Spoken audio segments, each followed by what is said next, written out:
Hello friends, my name is JJ, and this week I thought we would do something a little bit different. As you know, Canada is currently in the midst of a big, exciting election, but I must say, I feel like I am starting to reach my limit for how much I can talk about Canadian politics. So this week I thought we would mix things up a bit and get some other people to tell you what they know about Canadian politics. And to keep it interesting, I thought we would do it in a sort of accelerating way, where the depth of knowledge and insight steadily increases with each subsequent guest. So the first person I was keen to hear from was my pal Jack Kelly over in Great Britain. Jack is a very successful YouTube tycoon and head of the TLDR channels, which offer in-depth political analysis, not only of the UK, but the wider world as well. So he struck me as somebody who surely knew at least a little bit about Canadian politics, although not necessarily that much more than your typical well-educated foreigner. So thanks so much, Jack, for agreeing to do this. No worries. I'm a big fan of your content, so it's exciting to be here with you. Thank you so much. So the first question I wanted to ask is just, to what extent do you think that people in Britain know or care that there's an election going on in Canada?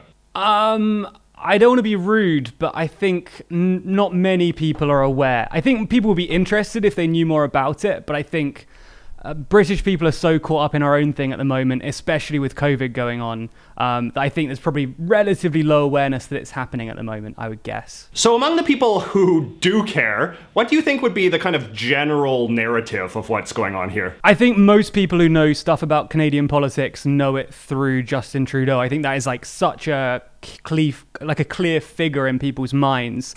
I think the idea of him, like, people don't necessarily know what he stands for. I don't even know if people will be able to tell you what party he represents, but I think he's got some kind of charisma. His look is quite distinct and clear, certainly looking on the world stage. He stands out being younger than average. So I think a lot of people know who he is in like an Obama kind of style way, but I don't necessarily know if people know the story behind him or what party he's even from or what he represents. I think he probably just has a lot of fans because he's different and because he stands out. What is your sense of the main issues in Canadian politics? You have done some videos on Canadian politics. I'm just sort of curious as to which sort of issues have kind of permeated your consciousness. You're testing my knowledge because, in all honesty, I don't really write any of our scripts. I have a team that make me look cleverer than I am. I'm just the one who does the voiceover. I mean, my assumptions are that obviously COVID continues to be the biggest issue in most countries. When we're covering elections this year, there's always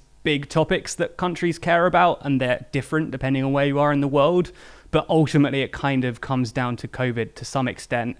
And I'm aware, I remember from the video that we did, that this has kind of been pitched by some as kind of a referendum on Trudeau and the government's approach to COVID more generally. So I think that's clearly a core issue. I think that's a core issue everywhere in the world. But beyond that, certainly from a British perspective, I don't think most people know many other issues that are kind of at play at the moment in Canada. So as this election unfolds and as we sort of get closer to voting day and results day, is there anything that you're sort of interested in observing about our election and our sort of political process as it is unfolding? Yeah, I think as like one of the first major elections to take place post-COVID or during COVID even, I think it'll be really interesting to see how that shape plays into things. Obviously, we had the Biden-Trump showdown in the US, so that was like really during peak COVID.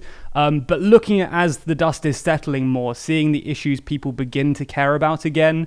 So there's major topics that are kind of big issues around the world, be that things like climate change, immigration, populism, all these kind of big factors and trends.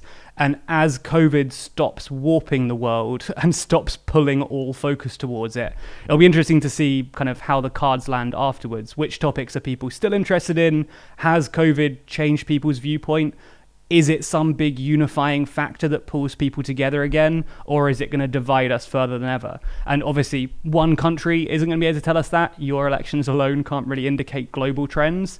But as a really major global election and one that is a country that is electing a major global leader, I think it'll be really interesting to see how you guys have reacted to that and how that's going to play as a domino effect as we head into other elections in Germany and France and other countries around the world. Well, you kind of answered, Jack, what I was going to ask as sort of my last question, which was, do you think the outcome of the Canadian election matters, either to Britain or indeed the wider world? Yeah, I think they definitely are relevant. I think Canada is clearly one of the leading nations in a number of different areas.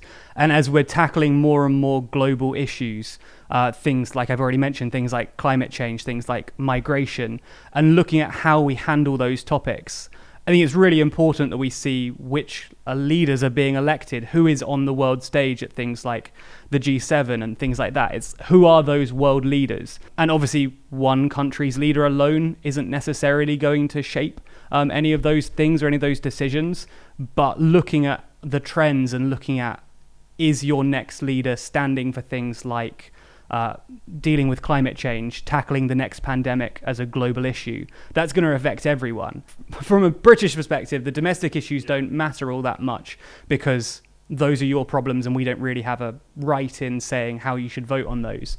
But equally, the way that the person that's chosen and the direction you're heading will definitely impact the rest of the world because of the precedent that's being set. And the kind of language and the rhetoric that stands around your new leader, I think, could really impact these big issues that we have and we're facing as a global community. This might be a somewhat unfair kind of gotcha question to ask you, Jack, but do you have a sense of the guy who's running against Trudeau? Not particularly, if I'm being honest. Obviously, we wrote the script, or I didn't write the script, someone else wrote the script, which is why my answer is no. But from reading the script and from reading just generally about the Canadian election, I don't know that much. I think, as I say, I think that's broadly true of much of the UK. But having come out of this and coming out of my conversation with you, and as we get closer, I will definitely be following up on it more and we will be covering it more. So hopefully I'll get a better picture, but I think I am not unlike most other Brits in saying, no, unfortunately I don't. Well, I appreciate your honesty, Jack. Thanks so much for doing this. No worries. All right, now the second person I wanted to hear from was my friend Bastiat, who is a pretty popular political streamer over on Twitch, where he often hosts debates and interviews and other twitchy things of that sort. He considers himself a proud neoliberal and is pretty well-versed in politics. And he has what I would describe as an above-average literacy in Canadian politics for an American. So I was interested to hear his take. Okay, so thanks so much for doing this with me. Yeah, for sure. Always a pleasure to talk to you, JJ. Really appreciate your content. And it's great to get the opportunity to sit down with an insightful thought leader on Canadian politics. So, thank you so much for that. Flattery, sir. The first question I just want to ask you is, to what extent do you think that people in America are aware that Canada has an election going on right now? I don't think they are at all aware, except perhaps in the thinnest, most superficial fashion, that there's an election going on in Canada between the COVID pandemic in the longer term and the Afghan withdrawal going on right now in the near term. I'd say that Americans are just not paying much attention. But let's say among the sort of elite Americans, or sort of those Americans who for some reason or another have bothered to make it their business to know about this election, what do you think would be sort of the general narrative about the way that this election is going? I'd say that the general narrative among those Americans, those kind of people who I follow, who follow this stuff, is that Justin Trudeau has called this election primarily for the purpose of, essentially exclusively for the purpose of building a majority in the Canadian Parliament, and then beyond that, really, he's pretty likely to get it based on how parliamentary systems work, based on how previous Canadian elections have worked out toward that end, and that it's just not much of an event. And what's your sense of sort of the issues of this election? Well, from what I gather, the biggest issue in Canada right now is the response to the pandemic. And I don't know if there's this sort of desire among the Canadian public to, I guess to borrow a phrase from President Biden, build back better and think about what's next after the pandemic, or if people are still feeling very much in the thick of it. I would imagine that they are no more inclined to feel like they're in the thick of it, given that the Canadians are much more vaccinated per capita than Americans are, even though there was a bit of a late start to that. But Yeah, it seems like the big question is, was it a good response to the pandemic, and is Justin Trudeau equipped and able and ready to take on what's next? So this was something I asked the other guy. Do you have a sense of the person who is running against Justin Trudeau? So, as I understand in Canada, there are three main parties. The Liberal Party, which is essentially the quote-unquote natural governing party, in the sense that it is the largest and that if it runs a good campaign, has the best chance of winning an election. Beyond them, though, there are the Conservatives, who I believe represent just about all of the Canadian right, apart from the very fringes of the fringe. The Canadian Conservatives are led right now by a man by the name of Aaron O'Toole, who seems to be, certainly from an American context, very weakly conservative. He seems to have some conservative aesthetics. I've heard him talk a little bit about woke culture, but at the same time, I have seen him, in fact, just today, actually, I wasn't digging around for this. I saw this pop up on Twitter. I saw that he has promoted an idea that Canadian Conservatives will ensure that Canadian workplaces, I don't know what the threshold or cutoff is, but at least large Canadian companies will have what the Germans call, gosh, what is this? Oh, codetermination. That's what it is, codetermination. Whatever you think of it, it's not really a conservative idea.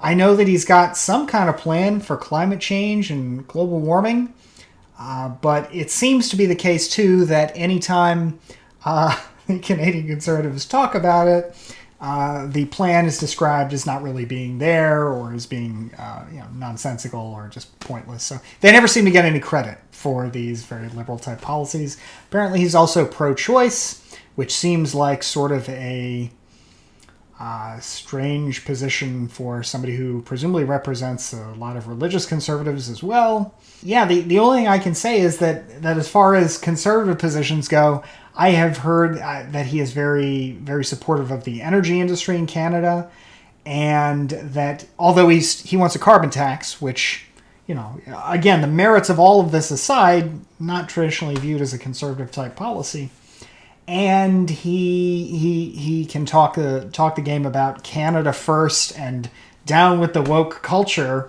but it doesn't seem to really mean anything. And what about the, you sort of alluded to being that there was three main parties, so talk about the other one. Yes, so the New Democratic Party, the NDP with Jagmeet Singh, and they don't seem to have too much to offer alternatively beyond, I suppose, the Liberals. In fact, it seems like they try to play a sort of game that I've seen some people on the left here in the United States play when they're trying to say, Bernie got, and this may be true, I'm not really denying this, but when they'll say, Bernie's pressure is why Joe Biden is doing all this stuff now.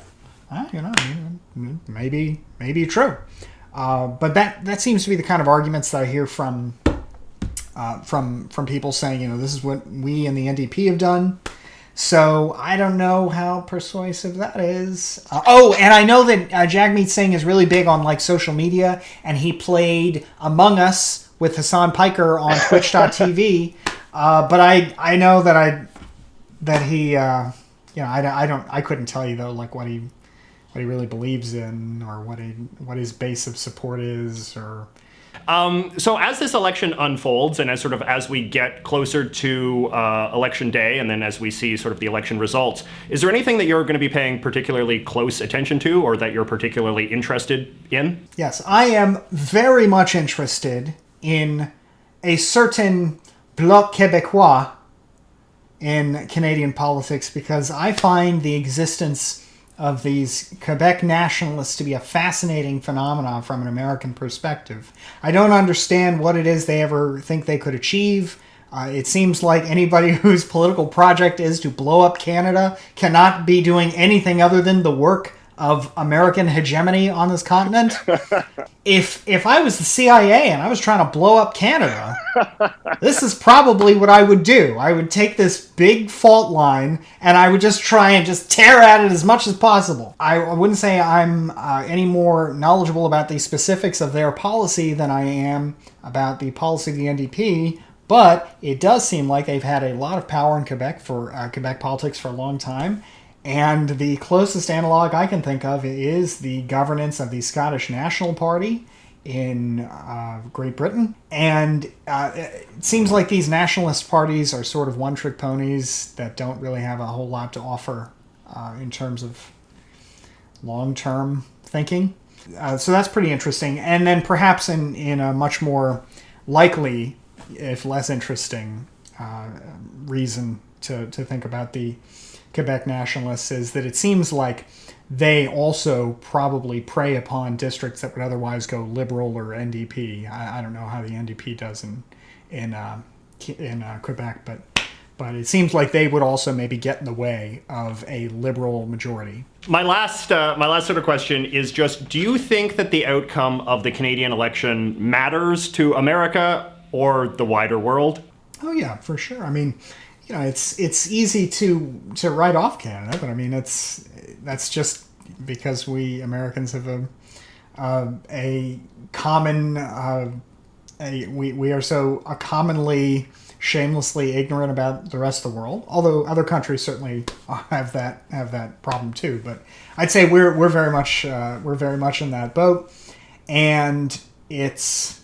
So unfortunately, we don't pay a lot of attention to what's going on in Canada, but we certainly should, because Canada is our biggest trading partner, and because in the century to come, we're going to be having to stand shoulder to shoulder to deal with Russia and China and the issues of the Arctic and Arctic sovereignty and oil and natural gas and just all the rest of it. We are living in an age of rising authoritarian powers in other parts of the world, and we got to be able to stand up with one another to deal with them. Well, that's awesome. Well, thank you so much for spending some of your time with me. I appreciated your insights. Yeah, for sure. Such as they were. All right, and now my third guest is someone from the expert tier, Dr. David Moscrop, a Canadian academic who holds a PhD in political science from the University of British Columbia. He also happens to be my colleague at the Washington Post, where, like me, he writes a regular column on Canadian affairs. He has been very widely published and is certainly a very sharp and insightful guy when it comes to Canadian politics. David is also quite a bit more left-wing than I am, so hopefully he has some unique perspectives. All right, David, so thank you for helping me out with this. My pleasure. So the initial claim was that this election was not really sort of resonating with the public. The public wasn't really sort of tuning in. Do you still buy that? No, I don't. And I've seen data, I think it was from Abacus data, saying that people were paying attention. In fact, maybe more people end up paying attention post Labor Day. That's the sort of common wisdom among the chattering class. Once the weekend goes, everyone's back into fall. But I get the sense that more people than usual are dialed in than earlier rather than they would typically. What is your sense of who's winning the sort of horse race narrative right now? It varies for each party, right? So for the NDP to be winning, it isn't to be in the range of forming government, right? It's to be up in the polls. And if they're polling above 20% and they're standing to gain, a dozen seats, they're going to get into the mid-30s or the high 30s, then they're leading their horse race vis-a-vis their expectations. For the Conservatives, the expectations were really low for them going in, right? And they've exceeded those so far. People expected a total train wreck from day one, and it just didn't materialize.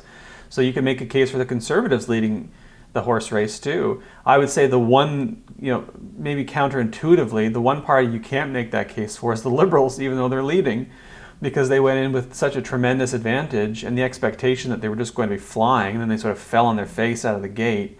And so it looks like they're not leading in the narrative, even though they're still ahead in the projected seat count for forming government, either minority or less likely majority. So I would say 8 or 9 days in, the NDP and the Conservatives make a case for that. The Liberals not so much, and of course, definitely not the Greens. What's your general sense of O'Toole as a leader of the Conservatives, as someone who is now, leading his party into a general election? So when he won the leadership race, I said, I see a lot of Liberals who are celebrating, and they really shouldn't, because he's potentially a threat to them, because he's not going to scare the country in the way that the Liberals want him to, right? That they count on Tories scaring the country like Stephen Harper did at one point as a sort of conservative boogeyman, as they tried to make Andrew Scheer into as well. And then I started doubting myself and doubting O'Toole, because it looked like he couldn't get a handle on the party. It was an awful mess. The caucus was all over the place. The PPC was pushing back hard. The Maverick Party popped into existence. I thought, okay, well, maybe he wasn't as good as I thought he would be. And then the election started. I was like, man, I should never have doubted myself, right? Or others who were saying the same thing, that this guy's not the scary Scheer or Harper character that the Liberals want him to be. He's a pretty good campaigner. He's substantive. I mean, they have the CPC platform is substantive, even if I don't agree with a lot of it. And he's a competitor. So I think he's a lot better than people thought he would be. And when I praise Stephen Harper, which is not particularly common, but I do from time to time, one of the things I say is, there are two things I say. I think he managed federalism well, and two, he kept the party together, which is not easy to do. He managed the caucus and he managed the membership, which is hard to do on the right because it's a fractious bunch. And I wasn't sure that O'Toole had the chops for that. For the moment during this election, it looks like he very well might. Do you get the sense that there are substantial issues at play in this particular election? Yeah, I do. And I said this sort of just ahead of the election in the Washington Post. Look, we don't need this election. It's unnecessary. Trudeau wants to have it because he wants to win a majority government. There's just no other reason, no other real reason. But there's still important issues. And I think in the first week and change, you've seen housing affordability become one of the central issues of the campaign that we're talking about, and we're talking about it substantively. The parties have different platforms, and they're thinking about it differently, but they want to address it. So housing is one of those issues so far. And healthcare is creeping up. I don't think it's creeping up in the most effective way, in the most productive way, because I think each side has an interest in painting the other side as as a caricature. The Liberals are certainly trying to do that with the Tories, but the future of healthcare and whether or not we're going to have pay-to-play healthcare is becoming an issue too. So those are the two big lead-offs, I think. And then as the campaign goes on, we're certainly going to see climate change become, I think, an increasingly important issue. Other affordability issues will come into play. Can you get through the day? Can you afford your groceries? Can you afford your cell phone plan? Can you afford your wireless plan or your broadband plan? Those will become issues too. And then along with, I do think Indigenous reconciliation and rights will continue to be an issue a little bit later. And then of course, the third issue that popped up in the first week, although I don't think it's going to determine a lot of votes, is Afghanistan. Canada has fallen on its face in holding up its duties to those who have assisted the country while we were there, and people are noticing, and newspapers and magazines are writing about it, and the chattering class is chattering about it. So I think that's another one. What are you personally sort of watching the closest in terms of, as we get closer to voting day and then sort of the election outcomes that voting day produces? What are you sort of most focused on? Nothing in particular quite yet. I mean, I'm trying to take it in holistically, and I guess there's a few questions I have, which is, can the NDP maintain the momentum that they have in the polls, because they're up in the polls, and can they get those voters out ultimately, right? Because at the end of the day, if the NDP is rising into the 20s, it's because younger people are turning out for them and saying, I want to vote NDP, or I'm thinking of voting NDP. But that's the least likely group to actually vote. So that's one of the things I'm watching. And the other is whether or not the Conservatives who are catching up to the Liberals can catch up to them in the right places. Because we learned in 2019, and as we learned in 1979, a party can win more votes and still not be the government. Andrew Scheer won more votes than Justin Trudeau. didn't win more seats and didn't form government. And so, leading the polls for the Tories isn't enough. You've got to have the support in the right place. So I'm sort of watching where their support is and whether or not they can grow it to the level where they can potentially form government. And so I guess the third thing is watching is, will the Liberals have a platform? And they don't yet. The CPC released their platform early in the election. The NDP released their platform prior to the election. The Greens, I don't think have it out yet. The Liberals don't. And they're doing a sort of Franken platform thing, I get the sense. They're sort of watching other people and stitching together a platform based on what seems to be playing. So I'm watching them to come up with a platform, and whether or not that gives them a kind of bump. And the final thing is the debates. Typically people like me will say, debates don't really matter. They're theater. They might give parties a bump for a day or two, give them some momentum. People will tune in, but for most people, it's not really what's going to decide their vote permanently for the campaign. But they do tend to help smaller parties, sort of third, fourth, fifth parties, because people have no idea who these people are, and then they take the debate stage, and then they have a chance to show off.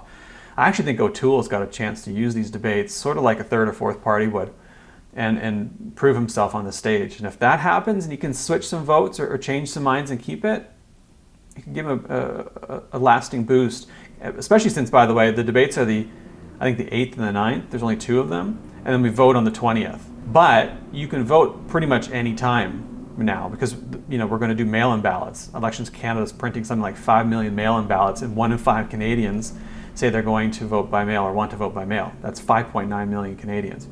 And then we're going to have advanced polling days, right? So, the debate's close. You can vote close to the voting day. There's going to be advanced days, so it's even closer. And there's postal ballots. So you could vote the day after.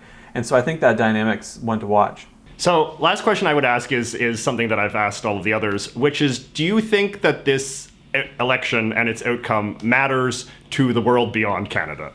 I was thinking about this yesterday. I was on a Twitter Spaces that was primarily made up of conservatives, and this foreign policy came up, and this sort of broad question came up, and I was talking about it and asked me about it, in fact, because it's not clear to me that we've had a coherent political philosophy that underwrites our foreign policy for the last 6 years. I'm not sure what it is that we're meant to do or we're trying to do on the world stage. I do think it matters sort of on the margins, and in fact, if you look at experts who do women's health, maternal health, global health, they will say that the Liberals' intervention globally on that file has been significant and important. So I do think in some ways that matters. But in terms of grand power politics, the future of China, the future of the United Nations, the European Union, et cetera, et cetera, et cetera, I don't think so. But that doesn't mean it doesn't matter to anybody. I just don't think it means it's going to matter in the future of grand politics on the international stage. But also, when has it, right? It's sort of like saying what happens in the Nova Scotia election is going to determine what happens in the federal election. Like, no, it won't, right? I mean, these things don't scale. They can make a bit of a difference, but they ultimately aren't determinative. Well, thank you so much, David, for agreeing to do this, sharing your expert analysis with me. It's very appreciated, I'm sure, by my audience. Entirely my pleasure. Thanks for having me. So there you have it, 3 very different perspectives on the political situation in this country of mine. If you're interested in hearing any more from any of these guys, I've got their links in the thing below. But I would also like to hear your perspective on the state of Canadian politics and what you are watching for in this election specifically, particularly if you are a foreigner looking at Canada from the outside. And let me know if you like this video format. This idea of having conversations with people of different levels of familiarity with a topic is a sort of fun gimmick that I've seen some other channels do. So if you have any other ideas for topics that might be interesting to cover this way, I'd like to hear. See you all next week.